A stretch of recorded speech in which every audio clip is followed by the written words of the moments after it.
Vandalism pranks have always been pretty entertaining. I've done a couple of them before. I already broke into my best friend's apartment and stole all of their light bulbs. They already broke into mine and turned all the furniture upside down. Pretty interesting stuff as it goes, but the horror stories I've never really been exposed to, but I imagine that anytime you're dealing with pranks, they can go wrong, and there's probably a lot of crazy stuff that can happen involving police. I'm not sure what this one's going to be about, but it's by Spooked. Make sure to subscribe to him, guys, as well as me if you like reaction videos, and let's get into this one. My name is Kyle, and when I was in the 8th grade, I was really into furries. Okay. Now, before you judge me, this was only a phase I went through. Judge, man. I mean, basically, if you don't know what furries are, it's a group of people that like to roleplay as fictional mascots that mostly resemble wolves. Since many people don't understand it, cats, I kind of just kept it to myself because raccoons. I didn't want to be judged. At school, I didn't have a lot of friends, and this kid named Jake used to bully me a lot for basically nothing. Okay. Every time he saw me, him and his friends would just call me names, so I tried my best to avoid him. Right. One day though, I was in the restroom and doing my business in one of the stalls. I was just sitting down on the toilet and scrolling through my furry group chat to check out pictures of other people's costumes. Right. That's when I suddenly heard the sound of someone taking a picture above me. Uh-oh. I looked up, and it was one of Jake's friends, holding his phone as if to take a picture. Right. I heard both of them giggle stupidly. Then I heard Jake shouting bingo and asking me if I was a furry from outside the stall. Oh no. I had enough of it. So I immediately stormed out of the stall and tried grabbing the phone from Jake's friend, right, to which he tossed over to Jake. For some reason, that made me really angry, so I pushed Jake onto the ground.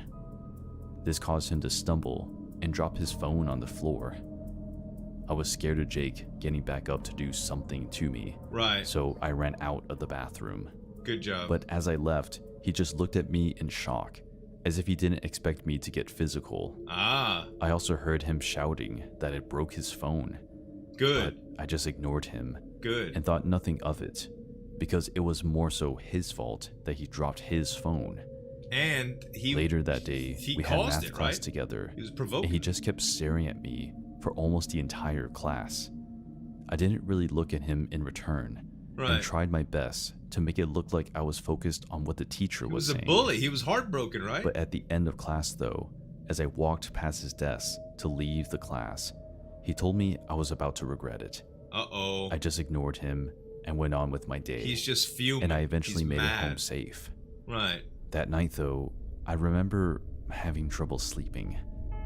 It was around midnight. Uh-oh. And there was some sort of noise coming from outside.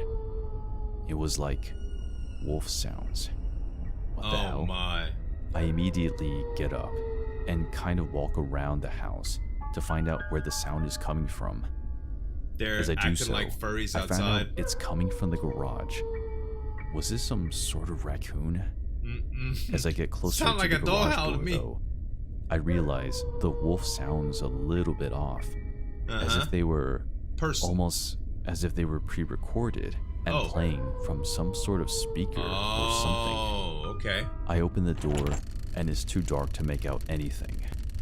The wolf sounds suddenly stop for some reason. Hello? I call out, but nothing. I turn on the light, and that's when I see it. It was my wolfy furry costume hung by the neck from the ceiling. Oh, that's his costume. There was also a small speaker on the side of the garage.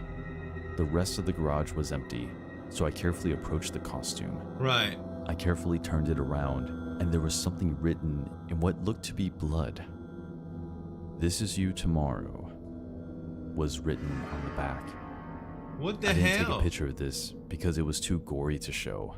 Wow. Although I regret not doing so, come to think of it. Yeah. I told my parents about it and called in sick the next day. Good. They called the school, and Jake was allegedly brought into the principal's office and caught hiding a Swiss Army knife in his back pocket. He was evicted from the school on the spot, and luckily, I never saw him again. Wow. Holy crap, man. Kids could be crazy, bro. I have worked at a small company for a good 2 Jesus. years now. It's a relatively new accounting firm, so we were about 10 to 15 employees. All right. It's also where I met my girlfriend, Emma. It was often boring, and nothing really happened there if it wasn't sitting at desk all day. Right. One day, though, we had a new employee come in. His name was Jared, and I noticed from the moment he came in that he was really reserved and kept to himself. All right. This was just an observation of mine. Over the coming weeks, it didn't get any better. He just kept silent and never really made the effort to talk to any of us. Sure. My girlfriend, Emma, tried making conversation with him, but he just seemed uninterested. We both thought he was just really introverted. You know, he and some could people have just don't well like been. to make conversation. Right. One day, we all had a company meeting in the common room, and I couldn't help but notice Jared staring at Emma. Oh. I was to his left side, and Like Emma was staring? more so in the front, to his right side, so he couldn't see me notice him stare at her. Okay. I just kind of let him stare to see how long he'd stare for, and was kind of taken aback for how long and intensely he just kept his eyes on her. Oh, wow. Fixated. It looked like he wasn't even listening, and completely zoning out onto her. Wow. Okay. Yeah, that's creepy, My man. girlfriend is pretty, but the way he just kept staring at her was a little disturbing, to say the least. Yeah. Fast forward a couple weeks later, and it's our boss's birthday. Okay. So we were all in the meeting room at noon to have a couple of drinks. Man, look at fries. That's when I on finally tables, got to man. have a talk with Jared. He was sort of awkwardly standing in the corner. I asked him how he was, to which he responded, he was fine, without asking anything in return. I was still really curious to see him staring at my girlfriend like that. Yeah. So I then asked him if he found any of the girls in the office attractive. He said nothing in return. Come on, I awkwardly added. I saw you glancing at my girlfriend. You don't have to hide it. Then he just stopped making eye contact with me and just kept quiet. What the hell was this guy's deal? Right. I then jokingly told him, well, you're not getting very far if you're like this around other women, huh? Then I saw his smile sort of shiver, and his face just melted, as I realized what I said was probably super offensive to him. Uh-oh. Though it was a joke, I could sense he didn't take it how I intended to. Right. So I just backed off, and I told him I was just joking. But he just stood there, frozen, completely ignoring me. Since that day, Not good. I thought it was the end of it. But that was until Emma found something in our microwave 2 days later. Oh, no. It was a small clown doll.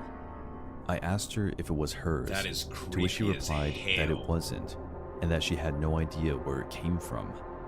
We called the cops and explained that someone came into our house, probably while we were sleeping, Right. and placed a clown in our microwave. Oh, my God. But nothing man. could be done.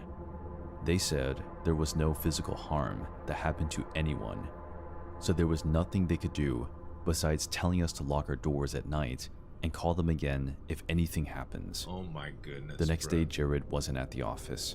Right. Later that day, our boss came out of his office looking pale.